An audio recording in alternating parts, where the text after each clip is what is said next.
Succeeding with a brand new Facebook ad account is an uphill battle. So in this video, I'm going to cover why that is, and I'll give you some suggestions and guidelines on what that journey is going to be like and what you need to be looking out for at each step of the way. So the first step with succeeding with a brand new Facebook ad account is honestly expectations and mindset. I know that sounds kind of a little bit weird, maybe a little bit woo-woo, but honestly, it is just true because it's going to be difficult. Most people have this idea because through popular media and people they know or they've heard about, they think that running Facebook ads is like having your own ATM machine where you turn that machine on, all of a sudden money just starts falling from the sky. And yes, for a unicorn event, that's going to happen for some people, but for the vast majority of people, that simply is not the case. So you need to go into Facebook ads with a brand new account with the expectation that you are going to lose money at the beginning. Yes, I know that is a tough pill to swallow. It's also the honest pill to swallow. I'm not here to deceive you in any way, shape, or form. And so odds are you will be losing money for at least the first few months as you figure things out. So as long as you know that going into it, you're not going to run into any unexpected surprises or you'll be taken aback by the fact that you're not making any money on your Facebook ads. Go in with that expectation and then all the other steps will be much smoother.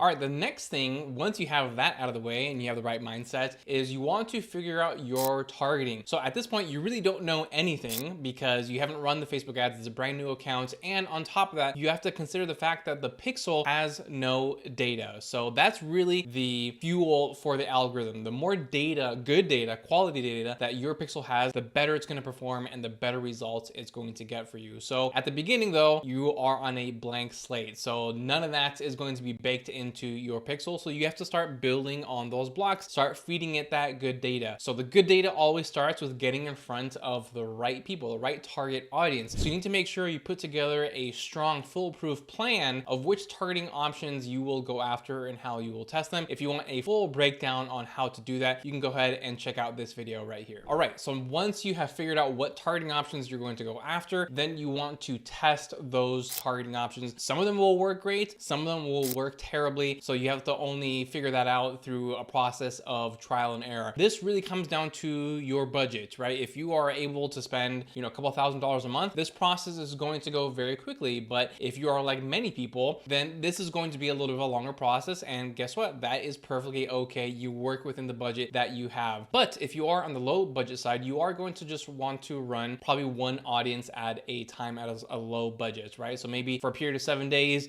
you run it to one audience. For another period of 7 days, you run it to the next audience and so forth. And you just kind of keep on cycling through like that until you find your top 2 to 3 audiences. All right, once you have figured out your top targeting audiences, you then need to figure out your top messaging. At this point, you've probably gotten some traction. Maybe you're not making money yet. Actually, you're probably not making money yet, but you have some results, right? People are clicking on your ads, they're engaging with them, and so you feel like you're going in the right direction. So how do you then take these results to the next level? Then it's all about testing your messaging. And really with the messaging, you're trying to see how you can increase those click-through rates, right? So if you are at 1%, how can you get it to 1.5 and then 2% and so on and so forth? Every single time you're able to increase that click-through rate, you're gonna get more traffic to your website for the same price and more purchases or leads, whatever it is that you are optimizing for. If you want my full testing strategy, you can go ahead and check out this video right here. It actually goes over multiple testing options based upon your skill level and your budget level. So everything that you need is in that video. I highly encourage you to check it out. Okay, great. So now we have tested our target audiences. We have tested our messaging. Now we need to test our funnel or our customer journey, however you want to phrase it and makes the most sense in your mind. So just because you have the right targeting options and really fantastic messaging, I can promise you that no amount of good Facebook ads is going to fix a broken funnel. You have to figure out the right customer journey for your target audience, right? So whether that is running to a lead magnet, which then leads to a purchase, or you go to a webinar and that leads to a purchase, or you're leading straight to a purchase. Obviously, that's the case if you are an e-commerce company, or if you're selling a digital product or services, you still can direct things straight to a purchase. What are you going to do with all your emails? And what are you going to say on the thank you pages, the purchase confirmation pages? All these things play a factor and they're going to drastically affect the impact of your ads. So don't make the mistake that a lot of people make, is that they're putting 100% of their time, focus, and effort on Facebook ads, but Facebook ads is just one part of the equation. The other part of the equation is your actual customer journey itself. If you're seeing some good results in terms of click-through rates and engagements and stuff like that, but you're not seeing great results in terms of purchase purchases, then that is usually an indication that you need to work on your customer journey and modify it in one way or another. I've seen it many times where we're not seeing any results with a specific client campaign, and then we switch something up on the funnel side, and that completely transforms everything. Now, there is no universal fix for this. What applies, what funnel works well for one target audience is not the funnel that's going to work well for a different target audience. So you're just going to want to test on your end. And I always tell people, start with the simplest funnel first and then build your way from up there. It's very tempting to run purchases to a small ticket offer, and then there's a series of 6 to 7 upsells and downsells. I know those funnels sound really cool, and yes, they can be very effective, but they're also extremely complicated and oftentimes not necessary. So just start with the simplest funnel first and then build your way from there. Okay, great. So you've tested everything on the Facebook ad side. You've made some changes to the funnel side, but maybe things are still not where you want them to be. Well, now it comes down to your offer itself. So again, no amount of good Facebook ads or good funnels can fix a broken offer. So you may need to go back to the drawing board and come up with a completely different or unique offer. At the end of the day, if the marketplace is telling you no thank you, this is not of interest to me, then that's just the reality. It happens to everyone. I've put together offers myself. I'm like, hey, people are gonna love this, so I put it out there for sale and it's just crickets, right? So don't feel bad. Like I said, it happens to everyone, so it's okay. You just go back, maybe you interview a little bit more people in your target audience, kind of get a really good idea of what their specific pain points are, what they would like to see in your product or service, and then you can modify from there. Or alternatively, when I say modify your offer, it's not always making a new offer. Sometimes it's just repositioning your offer. I gave this example in a recent video, but let's just say that you have some sort of product that can help small businesses, right? That's your kind of target audience. So you're going for all these small businesses, local brick and mortar type of businesses, and that's who you're trying to target. Well, in that situation, you're trying to be everything to everyone, and that may ultimately not be appealing. However, if you zero in on, let's just say, optometrists, because you have one optometrist client that is really happy with the results of your product, and okay, cool, other optometrists can really benefit from this, well then zero in on optometrists and position your product or service as something that is specifically for optometrists, because then when other optometrists see you, they're going to be like, oh, okay, this person is the expert for my industry, therefore I'm going to be more inclined to trust them and purchase from them. So make sure you always have to completely redo your offer, although sometimes you do. Sometimes it just takes a little bit of repositioning. All right, there you have it. That is what it takes to succeed with a brand new Facebook ad.